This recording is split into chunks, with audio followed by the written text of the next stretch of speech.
하나님의 말씀을 보도록 하겠습니다. 우리 마태복음 5장 43절에서 48절까지의 말씀입니다. 신약성경 마태복음 5장 43절에서 48절까지의 말씀입니다. 저희 호세대 교회는 아이들과 통합 예배 드리고 있기 때문에 우리 쉬운 성경으로 우리 봉독을 하도록 하겠습니다. 여러분이 가지고 있는 성경 어떤 것도 읽으셔도 되겠습니다. 마태복음 5장 43절부터 48절까지 우리 한 절씩 교독하겠습니다. 너희는 내 이웃을 사랑하고 원수를 미워하라고 말하는 것을 들었다. 그러나 나는 너희에게 말한다. 너희의 원수를 사랑하여라. 너희를 박해하는 사람들을 위해 기도하여라. 그러면 너희가 하늘에 계신 아버지의 아들이 될 것이다. 너희 아버지는 악한 사람이나 선한 사람 모두에게 햇빛을 주시고 의인과 죄인에게 비를 내려주신다. 만일 너희를 사랑하는 사람만 사랑한다면 무슨 상을 받을 수 있겠느냐? 심지어 세례도 그만큼은 하지 않느냐? 만일 너희 형제들에게만 인사한다면 다른 사람들보다 너희가 더 나을 것이 무엇이냐? 심지어 이방 사람들도 그만큼은 하지 않느냐? 그러므로 하늘에 계신 너희 아버지가 완전하신 것처럼 너희도 완전하도록 하여라. 아멘. 네, 원수를 사랑하고 기도함으로 완전한 자가 됩시다 라는 제목으로 하나님의 말씀을 증거하도록 하겠습니다. 네, 창세기 1장 26절을 보면 하나님께서 인간을 어떤 모습으로 창조했는지가 기록되어 있습니다. 그 말씀은 이렇습니다. 우리의 형상을 따라 우리의 모양대로 우리가 사람을 만들었다 라고 사람을 이렇게 창조했다고 기록되어 있죠. 우리의 형상과 모양이란 삼위 하나님께서 인간을 만들 때 하나님의 성품, 하나님의 DNA를 듬뿍 넣어 만들었다라는 뜻입니다. 예를 들어 아들이 아버지의 유전자를 물려받은 것을 생각을 하면 이해하기가 쉬울 것입니다. 그러면 하나님의 유전자, 즉 DNA는 무엇을 의미하는 것일까요? 성도들은 예수님을 믿고 구원을 얻음으로 그 형상이 회복되었고 하나님의 아들이 되었습니다. 그래서 성도들은 하나님을 닮을 수밖에 없는 자들인 것이죠. 예수님을 믿는 성도는 예수님과 연합하게 되었고 하나님의 영인 성령 하나님이 우리 안에 내주하고 계시는 것이죠. 따라서 우리에게는 신성은 없지만 신품은 있습니다.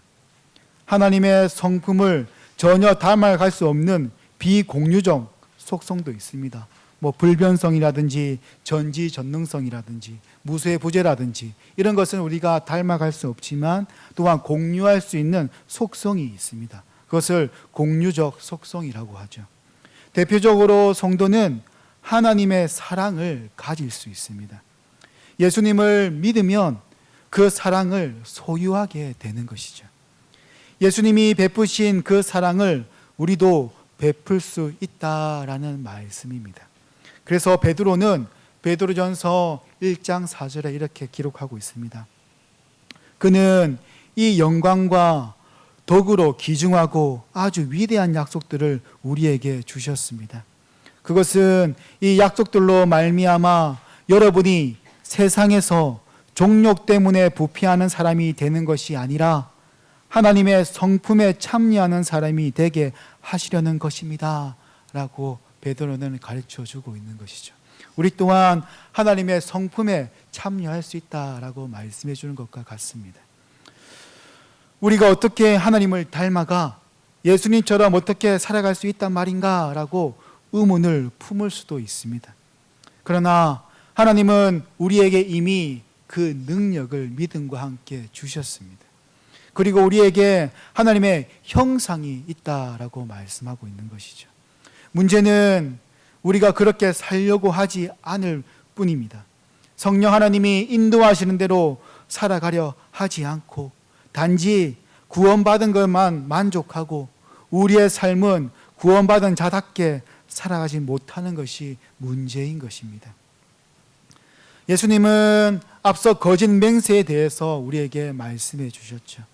맹세할 때는 신중해야 하며 차라리 맹세하지 않고 맹세하고 갚지 않는 것보다 맹세하지 않는 것이 더 나은 것이라고 전도서 5장 5절에서 말씀할 정도로 우리가 하는 맹세에 대한 부패성을 또한 지적해 주셨습니다.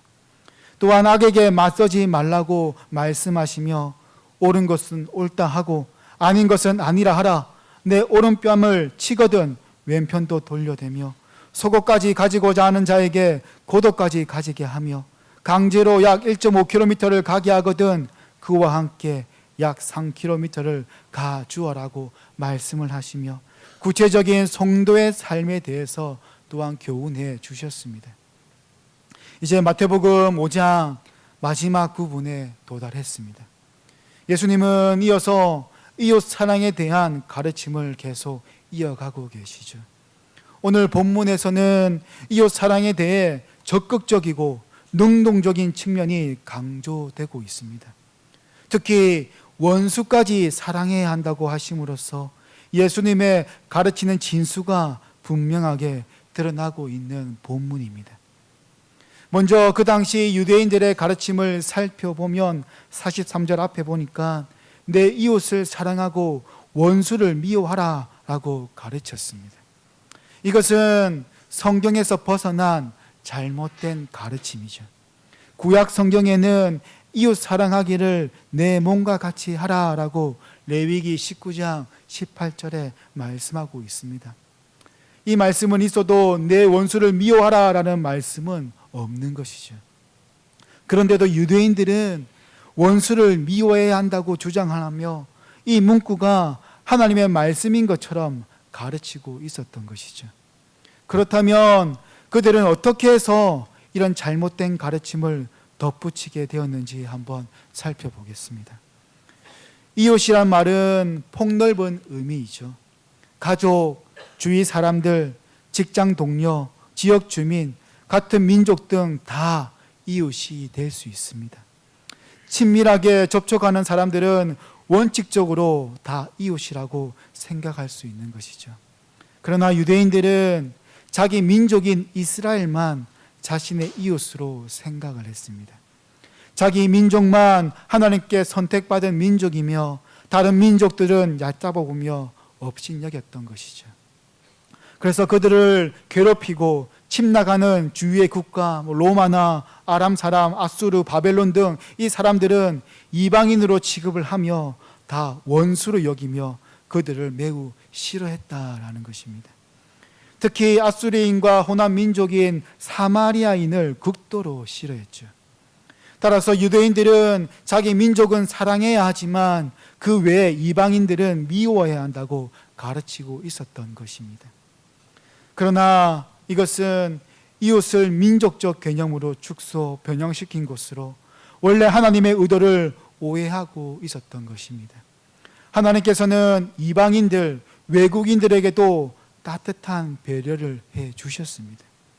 그리고 선한 사마리안 이야기에 의하면 오히려 환난 당한 자, 어려움을 당한 자에게 우리가 이웃이 되어 주어야 함을 말씀을 하시며 우리의 이웃은 우리의 도움이 필요한 모든 자라는 교훈을 우리에게 주셨던 것이죠. 그래서 예수님은 유대인들의 이런 잘못된 가르침을 바로 잡으십니다. 44절에 그러나 나는 너희에게 말한다. 너희의 원수를 사랑하여라. 원수를 사랑하라고 하신 말씀은 다른 종교에서 찾아보기 힘든 문구입니다. 세상의 철학자들이나 다른 종교들은 자비나 사랑, 동포애나 인류애를 가르치기는 했어도 원수까지 너희 원수를 사랑하여라 라고 하지는 않았습니다. 이 가르침은 예수님의 핵심이며 기독교의 중심이 됩니다.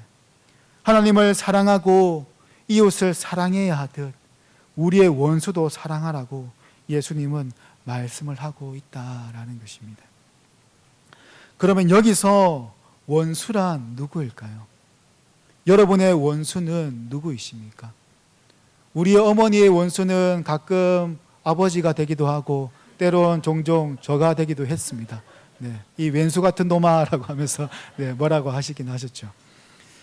신약 성경에서 이 원수란 원래 대적자, 적대 관계에 있는 자를 뜻합니다. 우리의 실제 생활에 있어서 적대 관계에 있는 자, 우리를 너무나도 힘들게 하고 괴롭게 하는 자입니다. 실제 생활에서 적용을 해서 생각을 해본다면 만나서 반갑지 않는 사람, 길 가다가 만날까 겁나는 사람, 피하고 싶은 자들, 그리고 복수해주고 싶은 자들을 원수라 할 수 있겠습니다. 그런데 예수님은 이런 사람들을 사랑하라라고 말씀을 하고 있다라는 것입니다. 그럼 사랑은 또 무엇일까요? 그 정의가 고린도전서 13장에 잘 나와 있습니다. 우리 고린도전서 13장 4절부터 7절까지를 우리 여러분들이 한번 읽어보겠습니다. 시작.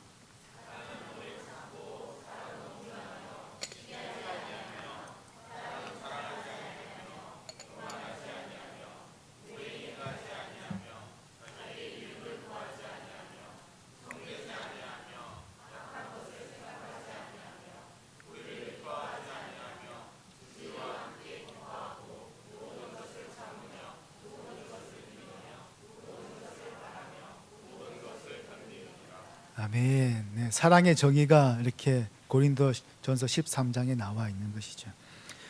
성경에서 말씀하는 사랑은 타락한 인간의 본래적인 감정에 모순되고 반대됩니다.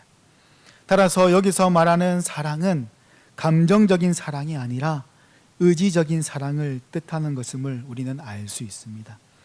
곧 우리의 감정, 우리의 마음의 상태에 반하여 의지적으로 사랑의 행동을 하라는 것이죠. 참된 사랑은 느낌이나 감정 이상의 것입니다. 참 사랑은 매우 실천적이죠. 하나님의 사랑하는 것을 이것이니 우리가 그의 계명을 지키는 것이다 라고 요한일서 5장 3절에 말씀하는 것처럼 사랑은 능동적입니다. 그리고 적극적인 것이죠. 그러면 왜 그리스도인들은 원수까지 사랑을 해야 하는 것일까요? 세상 사람들은 그렇게 살지 않는데 왜 성도는, 예수님을 믿는 성도는 그렇게 살아가야만 하는 것일까요? 이유는 단 하나뿐입니다. 예수님 때문이죠. 예수님이 그렇게 하셨고 예수님이 성도들에게 이런 삶을 요구하고 있기 때문입니다. 우리는 예수님을 믿는다고 고백을 합니다. 예수님을 믿는다는 것은 그 말씀을 따라 살아가겠다는 다짐과 같은 것이죠. 우리는 이미 예수님을 믿음으로 예수님과 연합되었습니다. 그래서 성도들은 예수님처럼 살아내야 하는 것이죠.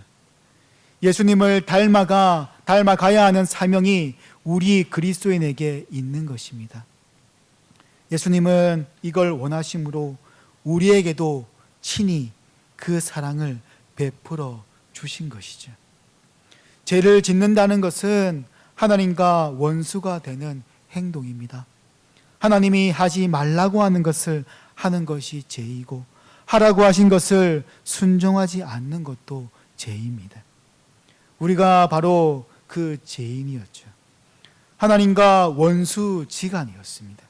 하지만 하나님은 우리가 죄인 되었을 때 예수님을 통해 그 사랑을 확증하셨던 것이죠.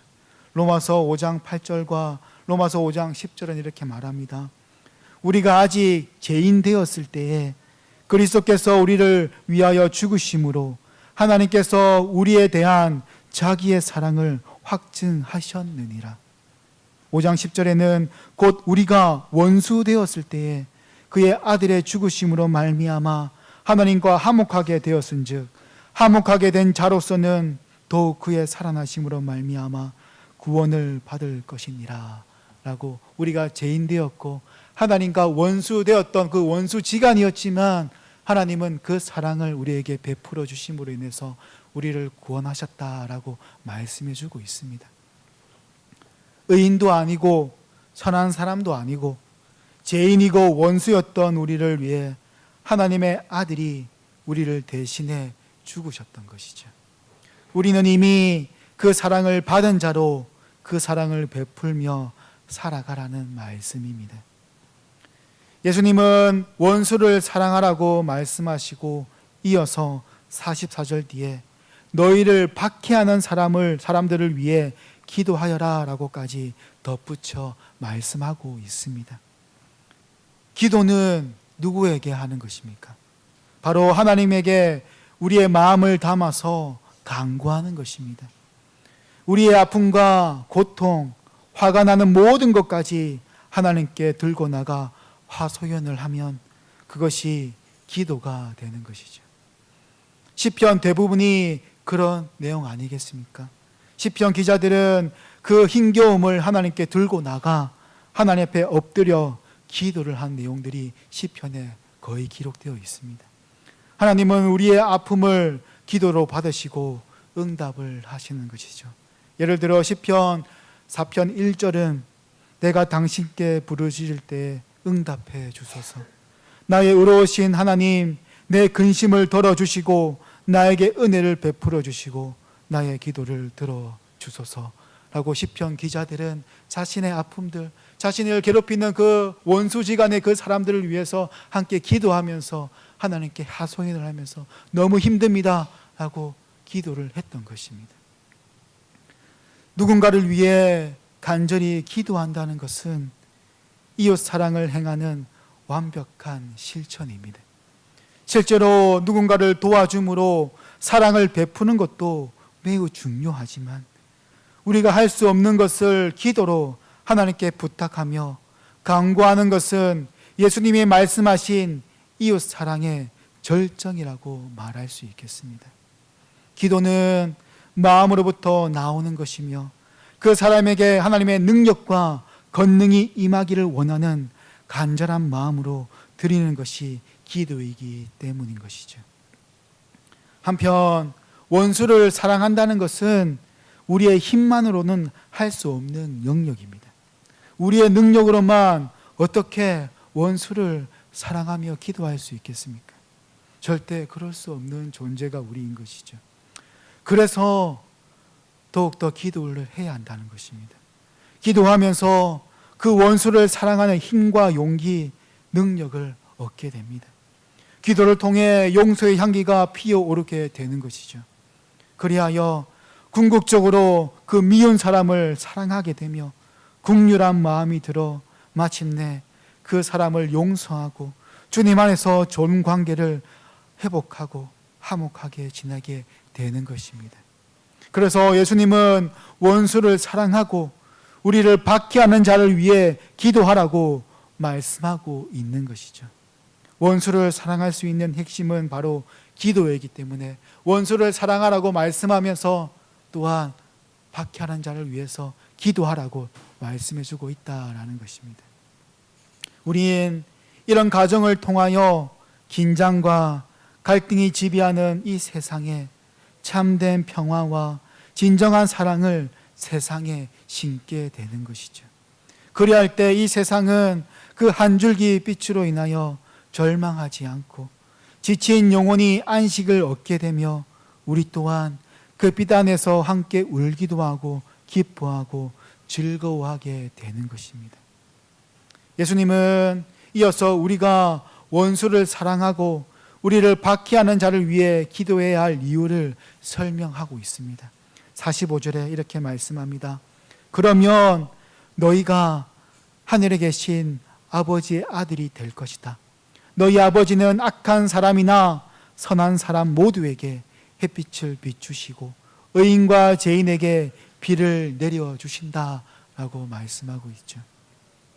여기서 아버지의 아들이 될 것이다 해서 구원론적으로 우리가 이해하면 안 됩니다. 우리는 우리의 공로로 하나님의 자녀가 되는 것이 아니라 예수 그리스도의 믿음으로 하나님의 자녀가 되죠. 예수님께서는 이미 그리스도를 믿고 따르는 제자들에게 이 말씀을 하고 계십니다. 따라서 아버지의 아들이 될 것이다 라는 말씀은 하나님의 자녀답게 된다, 이런 모습이 바로 하나님의 아들의 모습이다 하나님의 자녀의 참된 모습이다 라고 말씀하고 있는 것입니다. 우리가 하나님의 자녀로서 합당하게 살아가려면 우리의 원수까지도 사랑을 해야 한다는 것이죠. 그 아버지의 그 아들이라는 말이 있듯이 아들은 아버지의 성품을 담는 자입니다. 그러면 하나님 아버지는 어떤 성품을 가지고 계신 분이십니까? 우리 하나님은 45절 뒤에 말씀하는 것처럼 악한 사람이나 선한 사람 모두에게 햇빛을 비추시고 의인과 죄인에게 비를 내려주시는 분이시다라고 말씀해 줍니다.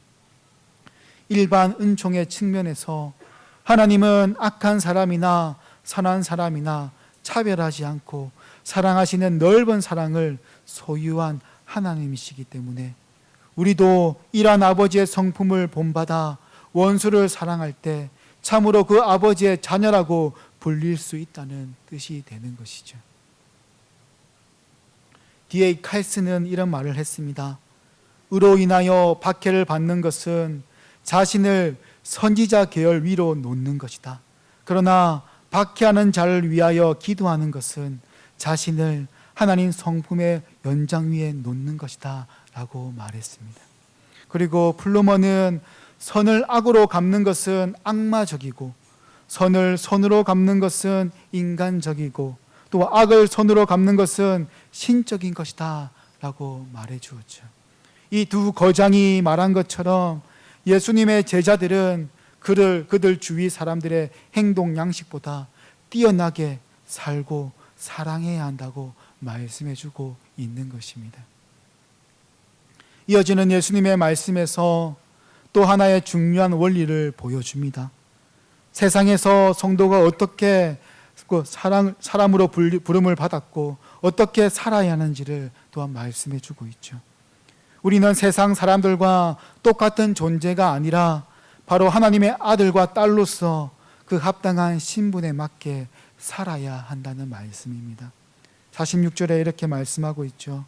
만일 너희를 사랑하는 사람만 사랑한다면 무슨 상을 받을 수 있겠느냐?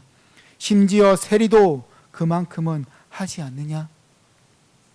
우리가 우리를 사랑하는 자만을 사랑한다면 그것은 지극히 당연한 것이고 칭찬받을 것이 하나도 없다라는 말씀입니다. 오히려 우리를 사랑하는 사람을 미워하게 된다면 책망을 받을 것입니다. 우리를 사랑하는 사람을 사랑하는 것은 인간적 도리일 뿐입니다. 그런 사람을 칭찬하거나 존경하지 않습니다. 예수님의 말씀은 그 당시 심하게 멸시를 받는 세리도 그만큼은 하고 있다는 지적인 것이죠. 마태복음 저자 마태가 바로 세리였습니다. 그는 이 대목을 의도적으로 기록을 했는지도 모릅니다. 세리들도 자신을 사랑하는 사람에게 그 사랑을 베풀었기 때문이겠죠. 당연한 일을 한 사람에게 상을 주지 않습니다. 이런 행동은 다른 사람들도 다 하는 행동이기 때문이죠. 당연한 행동이라는 것입니다. 한국 영화 마스터를 보면 강동원이 이런 대사를 합니다. 영국 추사 윈스턴 처칠이 회의에 늦어서 기사가 과속을 했어. 그걸 어떤 교통경찰이 잡았지. 이 차에 진짜 수상이 타고 계시더라도 속도 위반 딱지를 떼는데 예외는 없다. 경찰의 단호함에 감명받은 처칠은 1계급 특진을 지시했어. 경찰청 내규엔 당연한 일을 한 경찰을 1계급 특진시켜주는 조항은 없다라는 대사를 했습니다. 세상 사람들도 다 하는 행동을 했다고 해서 상을 기대하긴 어렵다라는 것이죠. 하늘나라에서도 마찬가지입니다. 이 세상 사람들도 예수님 믿지 않은 사람들도 다 하는 행동을 했다고 해서 우리가 상을 기대하기는 어렵다라는 것이죠. 그럼 예수님은 어떤 상을 지금 말씀하고 있는 것일까요? 누가복음 6장 32절에도 오늘 본문과 똑같은 말씀이 있습니다. 거기에는 이렇게 말씀합니다. 너희가 만일 너희를 사랑하는 사람만 사랑한다면 칭찬받을 것이 무엇이냐? 죄인들도 자기를 사랑해 주는 사람은 사랑한다라는 대목이 있죠. 여기에서 상은 바로 칭찬을 의미합니다. 예수님께서도 달란트 비유를 통해서 착하고 충성된 종아, 네가 적은 일에 충성하였음에 내가 많은 것을 내게 맡기리니 내 주인의 즐거움에 참여할지어다 라고 칭찬했습니다. 그리고 하나님의 즐거움에 참여하는 영광의 기쁨을 누리게 되는 것이죠. 그리고 주님이 다시 오실 때 고린도전서 4장 5절에 이렇게 말합니다. 그때 각 사람에게 하나님으로부터 칭찬이 있으리라 라고 말씀을 하고 있죠. 이처럼 그 말씀을 신실하게 지키는 자에게 상은 있습니다. 팔복 말씀을 마무리하면서도 기뻐하고 즐거워하여라. 하늘에서 너희의 상이 크다라고 말씀해 주셨죠. 이처럼 성경은 하늘에서 상이 크고 작음과 지옥에서 형벌이 크고 작음에 호소하는 것도 사실입니다.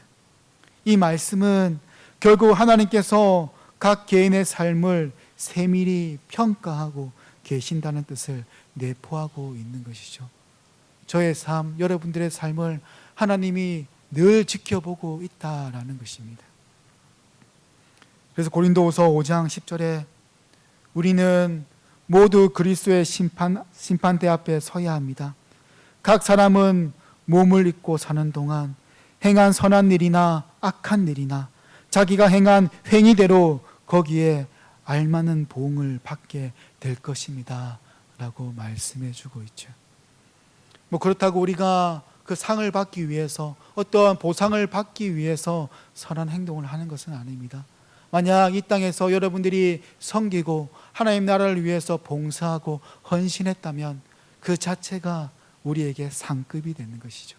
그 자체가 하나님 나라에서 영광에 참여하는 기쁨이 되기 때문입니다. 이어서 예수님은 이방인과 성도를 비교하고 있습니다. 47절에 만일 너희 형제들에게만 인사한다면 다른 사람들보다 너희가 더 나을 것이 무엇이냐? 심지어 이방 사람들도 그만큼은 하지 않느냐? 이 말씀은 이방인, 즉 세상 사람들보다 더 나은 삶을 살아야 한다고 말씀해 주고 있는 것이죠. 인사만이 문제가 아니라 그리스도인은 세상 사람들보다 더 나은 삶이 필요하다는 말씀이겠죠. 이와 같이 우리 그리스도인들은 다른 성품을 지닌 자들입니다. 앞서 말씀드린 대로 신성은 우리에게 없지만 예수 그리스도를 믿는 믿음으로 신품은 소유한 자입니다. 우리 안에 예수 그리스도가 계시며 그 성품 또한 우리에게 존재하게 되는 것입니다. 그러므로 우리는 믿지 않는 자와는 달라야 하는 것이죠. 하나님의 성품을 나타내며 하나님의 선하심, 하나님의 거룩하심, 하나님의 사랑, 하나님의 의, 하나님의 진실함을 나타내며 세상 사람들과 구별된 사랑과 행함을 실천해야 합니다. 그래서 예수님은 이웃 사랑에 대한 결론을 이렇게 말씀하시죠. 48절에 그러므로 하늘에 계신 너희 아버지가 완전하신 것처럼 너희도 완전하도록 하여라. 우리에게 그 하나님의 그 완전함을 요구하고 있다는 것입니다. 이 말씀은 원수를 사랑하라고 하신 말씀의 결론이자 마태복음 5장의 총 결론이라고 말할 수 있겠습니다. 우리의 기준은 하나님 아버지의 완전하심입니다. 그리스도의 장성한 분량이 충만한 데까지 이르는 것이 성도의 기준이기 때문이죠. 그래서 에베소서 4장 13절에 이렇게 말씀하는 것입니다. 우리가 다 하나님의 아들을 믿는 것과 아는 일에 하나가 되어 온전한 사람을 이루어 그리스도의 장성한 분량이 충만한 데까지 이르니, 그리스도의 장성한 분량까지 이르라고 말씀해 주고 있는 것이죠. 때로는 우리보다 더 훌륭해 보이는 이웃도 많고 성도도 불신자들과 똑같이 넘어지고 실패를 합니다. 그럼에도 성도가 도달해야 할 기준을 그냥 놔둔 채 최선을 다했는데 안 되니 이제는 어쩔 수 없다, 내가 이루기에는 불가능한 기준이다라고 판단하고 포기하지 말아야 한다는 것이죠. 이것을 가능케 하는 능력은 우리에게 있는 것이 아닙니다. 에베소서 말씀처럼 하나님의 아들을 믿는 것과 아는 일에 하나가 되어 온전한 사람으로 이루어내야 하는 것이죠. 하나님처럼 완전하게 될 수 있는 열쇠는 바로 예수 그리스도를 믿는 믿음과 그분을 알아가는 데 있습니다. 우리는 말씀이 육신되어 오신 그분을 가까이 할 때 날마다 그 말씀을 묵상하고 기도하고 예비함으로 경건을 지켜나갈 때 그분의 완전하심을 닮아 그리스도의 장성한 분량이 충만한 데까지 이르러 그 성품에 참여할 수 있게 되는 것입니다. 예수님은 자신을 믿지 않는 자에게 원수를 사랑하고 박해하는 자를 위해 기도하라고 말씀하지 않으십니다. 하지만 예수님을 믿는 우리에게는 이런 삶을 요구하고 있다라는 것이죠. 하나님이 주신 마음과 능력으로 가능하기 때문입니다. 만일 예수님께서 성도들에게 불가능한 것을 요구하신다면 이것을 못 지키는 우리가 문제가 아닙니다. 태어난 지 1개월 된 아이에게 뛰어보라고 명령을 한다면 뛰지 못하는 아이에게 문제가 있는 것이 아니라 그렇게 말하고 지시하는 부모가 잘못된 것이죠. 그러나 10살 된 아이에게 부모가 뛰어보라고 말하는 것은 10살 된 아이가 뛸 수 있기 때문입니다. 지금 예수님은 원수를 사랑하고 박해하는 자를 위해 기도하라고 성도에게, 예수님을 믿는 자에게 요구하고 있다라는 것이죠. 예수님을 믿고 따르는 성도에게 원수를 사랑하고 기도하라는 명령을 하신 것은 이미 놀랍게 변화된 존재이고 원수까지도 사랑할 수 있는 하나님의 자녀가 되었기 때문입니다. 예수님이 우리를 구원해 주신 목적은 세상 사람들의 수준에 머물지 말고 그들과는 다른 삶, 더 나은 삶, 비범하고 탁월한 삶을 요구하고 있습니다. 예수님만이 살아갈 수 있는 초자연적이고 신적인 삶에 버금가는 인생을 살라고 우리를 부르신 것 아니겠습니까? 그렇다고 예수님을 믿는다고 해서 자동적으로 원수를 사랑하는 수준까지 곧바로 갈 수 있다는 뜻은 아닙니다. 원수를 사랑하는 것은 우리가 지향하고 가야 할 목표인 것이죠. 지금 당장은 이 수준에 도달하지 못했다 할지라도 이 길은 우리가 반드시 가야 할 목적지이며 지향해야 할 목표인 것입니다. 우리의 본향 천국이 우리의 목적지인 것처럼 이 땅에서 우리의 이런 사랑을 베풀고 기도하며 살아내야 하는 것이죠. 말씀을 따라 순종의 발걸음을 한 걸음씩 옮겨서라도 그리스도인이 도달해야 할 영광스러운 꼬린 지점이라는 것입니다. 우리는 이런 삶을 통해 하늘 아버지가 완전하신 것처럼 우리 또한 이 땅에서 그 뜻을 이루며 완전해질 수 있다는 그 소망을 우리는 항상 가져야 하는 것이죠. 나도 이런 사랑을 베풀 수 있고 나도 나를 괴롭히는 그들을 위해서 기도할 수 있는 존재일 수 있다라는 소망을 품고 나아가야 한다는 것입니다. 지금까지 오늘 본문을 살펴보았습니다. 원수를 사랑하는 것은 쉬운 일이 아닙니다.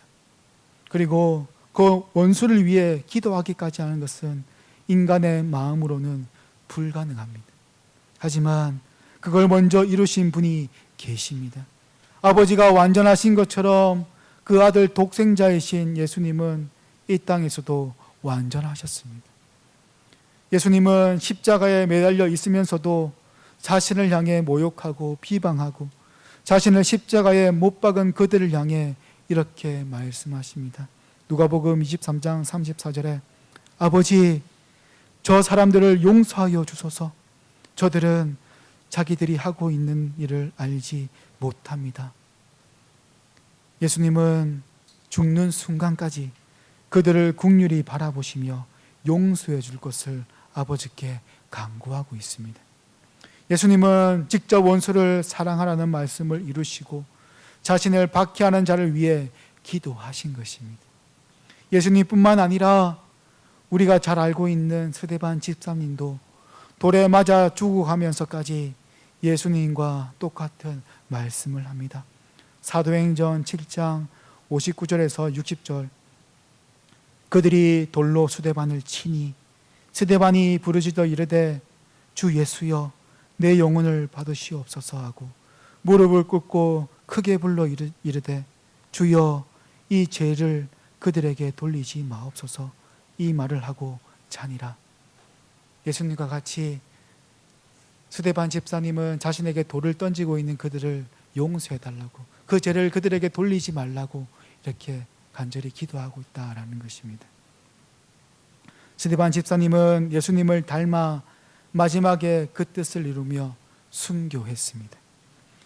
성령의 인물뿐만 아니라 우리나라에도 도저히 불가능해 보이는 원수를 사랑한 목사님이 계십니다.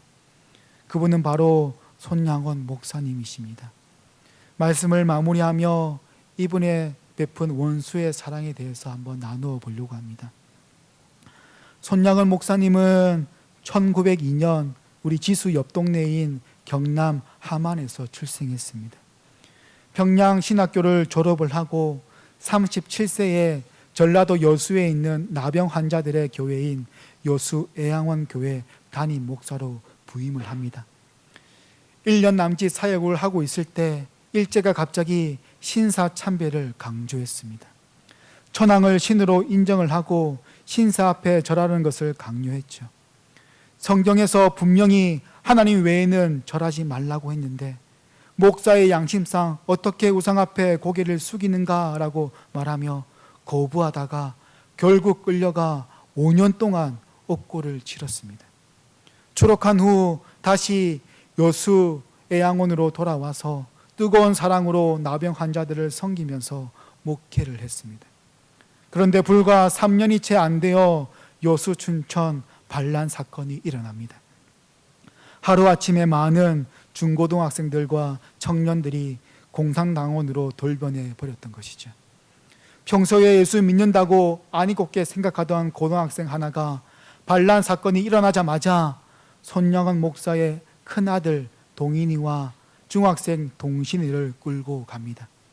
구타하고 고문을 하면서 예수 안 믿겠다고 하면 풀어주겠지만 예수 믿겠다고 하면 죽이겠다고 협박했습니다. 그 두 아들이 끝까지 예수님을 포기할 수 없다라고 말하자 끌고 가서 총살시켜 버린 것입니다. 손양원 목사님의 어린 두 아들이 이렇게 순교를 했죠. 그 교회 성도들과 함께 교회 마당에서 두 아들의 장례 예배를 드리는 자리였습니다. 그때 손양원 목사님은 그 유명한 10가지 감사를 이야기하는 것이죠. 제가 한번 읽어보겠습니다. 첫째, 나 같은 죄인의 혈통에서 순교의 자식들이 나오게 했으니 감사합니다. 둘째, 많은 성도 가운데 이런 귀한 보배 같은 아들들을 나에게 맡겨주신 것을 감사합니다. 셋째, 삼남 삼녀 중 가장 아름다운 두 아들을 바치게 되었으니 감사합니다. 넷째, 한 아들의 순교도 귀하다 하거늘 두 아들이 순교를 했으니 감사합니다. 다섯째, 예수 믿다가 병들어 죽는 것도 복이라 하거늘 하물며 전도하다가 순교당했으니 얼마나 감사한지요. 여섯째, 미국 유학 가려고 준비하던 큰아들 미국보다 더 좋은 천국으로 갔으니 감사합니다. 일곱째, 나의 사랑하는 두 아들을 총살한 원수를 회개시켜 내 아들 삼고자 하는 사랑의 마음을 일으켜 주시니 감사합니다. 여덟째, 두 아들이 순교함으로 무수한 천국의 아들들이 생겨날 것을 생각하니 감사합니다. 아홉째, 역경 중에서 이상 8가지 진리와 하나님의 사랑을 찾는 기쁜 마음, 여유 있는 믿음 주시니 감사합니다. 10번째, 나에게 분수에 넘치는 이런 가분한 큰 복을 내려주신 것은 부모님이 새벽마다 부르짖던 수십 년간의 눈물로 된 기도의 결실이요, 나의 사랑하는 나 환자 형제 자매들이 기도해 준 그 성의의 열매로 알고 여러분 모두에게 감사합니다 라고 10가지의 감사를 그 장례식에 이렇게 읽었던 것이죠.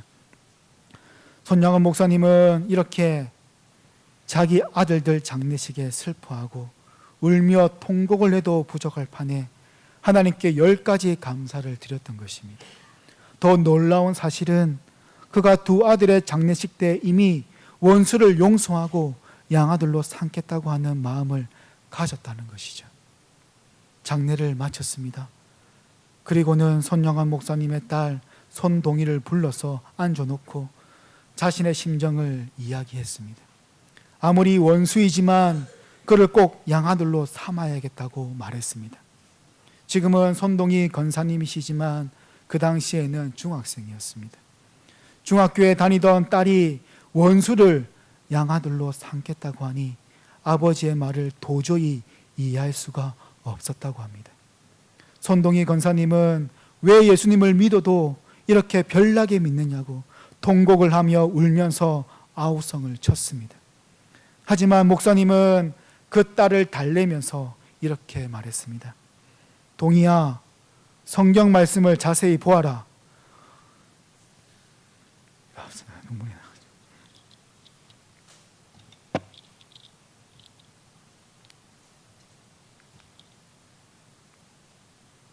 분명히 원수를 사랑하라고 하셨다. 용서만 가지고는 안 돼. 그 학생을 살려주는 것만으로는 부족해. 원수를 사랑하라고 했으니 사랑하기 위해 내 아들로 삼아야 해. 이 아비의 뜻을 따라주렴. 눈물로 간곡히 설득하자 딸 손동희 권사는 결국 아버지의 뜻을 따르기로 약속을 하고 범인이 처형당하기 직전에 그 형장으로 달려갔다고 합니다. 그리고 아버지의 그 마음을 눈물로 간절히 호소하며 전했습니다. 그랬더니 형 집행을 지휘하는 사람이 감동을 하여서 범인을 형장에서 빼내어 살려주었습니다. 그 이후 그 사람은 손양원 목사님의 양아들이 되어 목사님이 다니는 집회마다 따라다니면서 은혜를 받고 예수님을 믿게 되었습니다. 그런데 2년이 채 안 되어서 이번에는 한국 전쟁이 터졌습니다. 공산당이 전라도까지 휩쓸고 내려왔습니다. 손양원 목사님이 붙잡히고 맙니다.